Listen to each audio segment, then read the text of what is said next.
चलिए सीधा रुक कर लेंगे जहां ओपी चौटाला के अंतिम संस्कार में पहुंचे हैं राज्यसभा के सभापति जगदीप धनखड़। क्या कुछ कह रहे हैं, सुनवा देते हैं आपको। मेरे स्वास्थ्य का पूछ रहे थे, मेरी चिंता ज्यादा कर रहे थे। 35 साल पहले का वो दिन जब बीज के रूप में चौधरी साहब ने ताऊ देवीलाल जी के आशीर्वाद से मुझे समझाया कि प्लीडर का पी हटा दो। मैंने कहा मैं प्लीडर हूं, का पी हटा दो। और जो यात्रा शुरू करवाई, मेरा हाथ पकड़कर, अर्थबल देकर, दर्शन देकर 9th लोकसभा में निर्वाचित करवाकर, मंत्री पद देकर,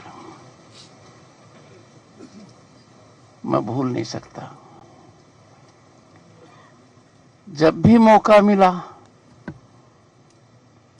मुझे आशीर्वाद मिला।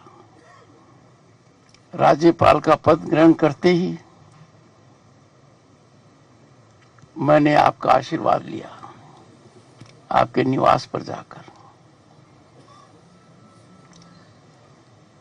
जब राज्यपाल था, खबर आई कि आपकी धर्मपत्नी नहीं रही। मेरी धर्मपत्नी ने कहा, मैं बंगाल में था,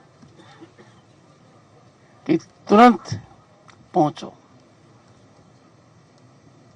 तक सुखवीर जी के पिताजी बादल साहब भी यहां थे। मेरी धर्मपत्नी ने कहा, जब अपना इकलौता बेटा गया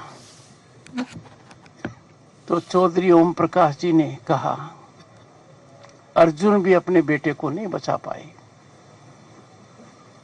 तुम आगे बढ़ते रहो। पूरा परिवार जयपुर आया और चौधरी देवीलाल जी को तो पता नहीं था कि मैं कहाँ हूं, तो गांव के लिए रवाना हो गए। गांव के नजदीक से आए। 7 बार विधायक, 5 बार मुख्यमंत्री रहना चौधरी साहब को परिभाषित नहीं करता।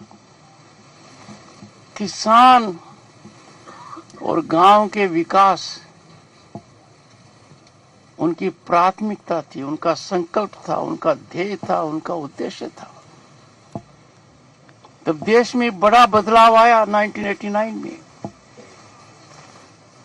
उसके वो सूत्रधार एक थे, कड़ी उन्होंने किया था। कुछ भी परिस्थिति हो, कुछ भी हालात हो, किसान हित और ग्रामीण विकास को नहीं छोड़ा।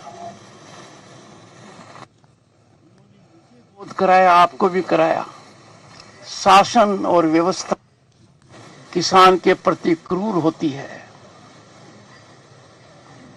पर यह निश्चित कर दिया देश में उन्होंने कि देश का उत्थान, प्रगति, शांति, विकास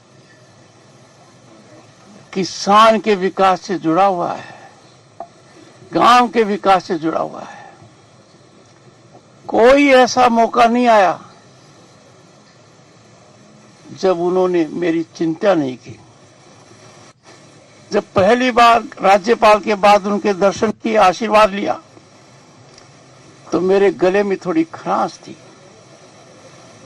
उसी समय एक विशेष प्रकार के लड्डू बने हुए थे। उन्होंने कहा, पैक कर दो, एक यहां खाकर जाओ। नीचे गया तो देखा एक पूरी की पूरी टोकरी मेरी गाड़ी में रखी गई थी।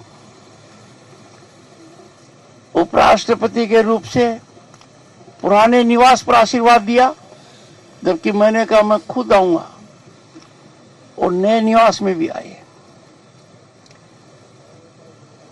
ऐसा प्रखर वक्ता, ऐसा स्पष्ट वाद करने वाला व्यक्ति, ऐसा निर्भीक व्यक्ति, ऐसी रीढ़ वाला व्यक्ति ग्रामीण व्यवस्था के प्रति समर्पित रहा है। मेरी तरफ से इनको सच्ची श्रद्धांजलि एक ही होगी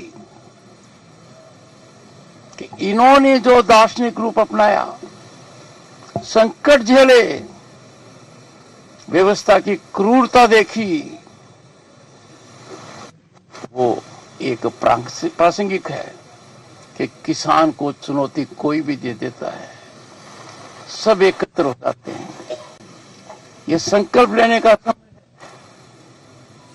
कि आप और आप जैसे महानुभाव चौधरी देवीलाल बात करो, उनसे पहले से करो।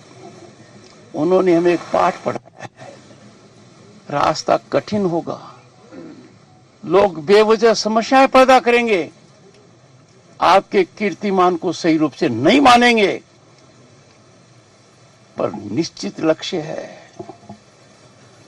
किसान और ग्रामीण, ये दोनों महत्वपूर्ण हैं। विकसित भारत का सपना किसान के खेत से निकलेगा, ग्रामीण विकास से निकलेगा। मैं तो यही कह सकता हूं आज के दिन कि मैं उस मजबूती तक नहीं पहुंच पा रहा हूं जो मजबूती मैंने आप में देखी है। वो अनुकरणीय है, हमारे लिए मार्ग प्रशस्त करती है। संकट आएंगे, कठिनाई आएंगी, पर किसान के साथ संवाद, किसान के हित की बात करना, किसान के हित को आगे बढ़ाना, किसान के हित को अपने मन में रखना, किसान का हित मतलब देश का हित, देश का विकास। कल से मेरा मन बहुत विचलित रह रहा है। उम्र हो गई थी, पर प्रेरणा स्वरूप व्यक्तित्व जब जाता है, बड़ी रिक्तता आती है। और आज के दिन मेरा तो यही संकल्प है कि जो कुछ मैं हूं, उसका निर्णय आपने, जब मैंने औरों को मना कर दिया था, आज बता रहा हूं, दो बड़े महानुभावों को मना कर दिया कि मैं तो वकालत ही करना चाहूंगा। आपने कहा निर्णय मैंने ले लिया है,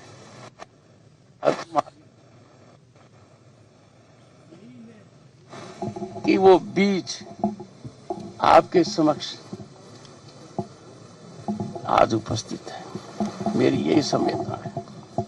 मैं इन्होंने जो संकट झेलकर भी किसान की सेवा की,